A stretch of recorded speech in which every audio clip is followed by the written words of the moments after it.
pensa em missão e evangelismo, a gente pensa naquelas coisas bem tradicionais, né? A gente vai pensar, por exemplo, plantar uma igreja tradicional, aquela igrejinha que a gente gosta de desenhar, que tem um sino, não sei o quê, e é ali que faz o evangelismo, e parece que nenhum outro lugar pode fazer evangelismo, né? Como você descreveria de forma simples, a partir dessa sua história, dessa igreja que ainda existe, a missão cristã em um ambiente que não é um ambiente eclesiástico por natureza, mas que não deixa de ser uma igreja, só porque não é aquele formato? Okay. Eu acredito que, em primeiro momento, a gente precisa entender qual é a necessidade primária das pessoas que frequentam aquele ambiente. Por exemplo, vamos imaginar que eu seja um pastor capelão de uma escola. Eu acredito que a necessidade primária seria atender os pais diante da educação dos filhos. Essa é a necessidade primária.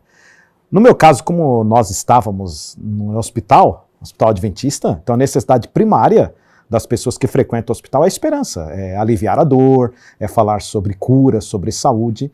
Então, respondendo diretamente à sua pergunta, eu acredito que para você trabalhar com evangelismo, com missão, em um ambiente que não é um ambiente formal daquele que nós estamos acostumados, eu acredito que o básico é você atender a necessidade primária. Como estávamos no hospital, então a gente pesquisou qual era a necessidade primária.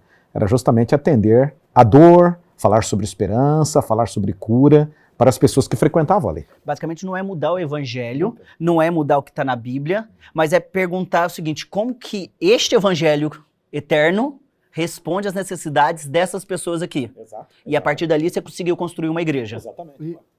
E em cima dessa pergunta aqui, eu já emendaria, na sua opinião, a gente já desconfia dessas coisas, isso é amplamente discutido na literatura, mas o que torna esse ambiente de saúde, né, um campo missionário por excelência? É interessante. Um campo onde as pessoas se tornam mais sensíveis, mais abertos ao evangelho. É interessante.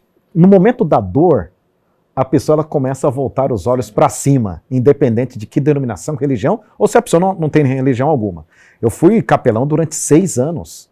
Então, assim, diariamente eu visitava os pacientes do Hospital Adventista e eu trabalhei com pessoas de N religiões e até mesmo sem religião. E uma coisa que eu percebia, na dor a pessoa está com o coração aberto para receber qualquer palavra que for.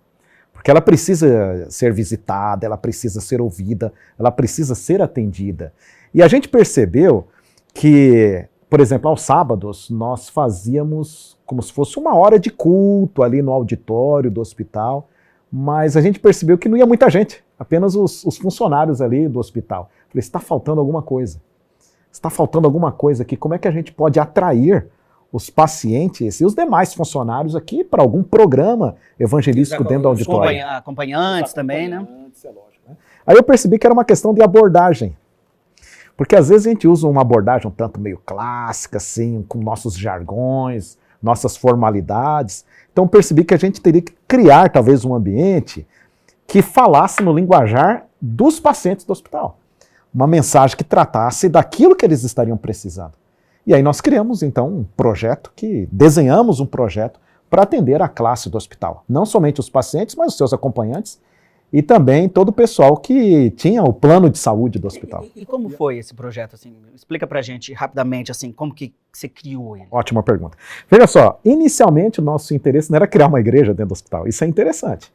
O nosso interesse é porque a igreja do Hospital Adventista de Belém, ela fica a 100 metros da maior igreja adventista do norte, que é a igreja adventista do bairro do Marco. Então não tem um porquê criar uma igreja já perto, né?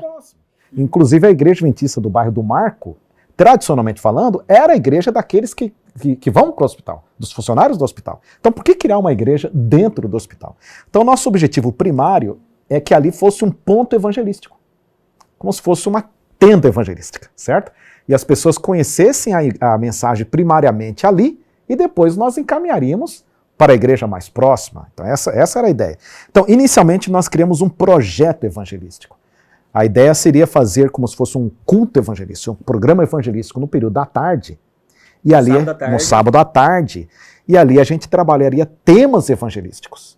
E aí despertaria o interesse das pessoas para estudos bíblicos, etc., acompanhamento, batismo e depois encaminharíamos para as igrejas mais próximas. Uma porta lateral para encaminhar para a igreja.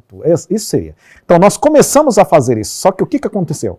A gente percebeu que os pacientes do hospital e o grupo que estava com a gente, eles pediram para que também tivesse programas no sábado de manhã. Olha. Eles sentiram essa necessidade. Não, além da tarde, a gente quer também estar aqui no sábado de manhã. E a gente, pronto, estamos com um bom problema. Estamos com um bom problema. Aí criamos, então, um ambiente de escola sabatina, de culto divino, mas tudo no formato ali para o auditório do hospital, além do programa evangelístico, que já tinha à tarde.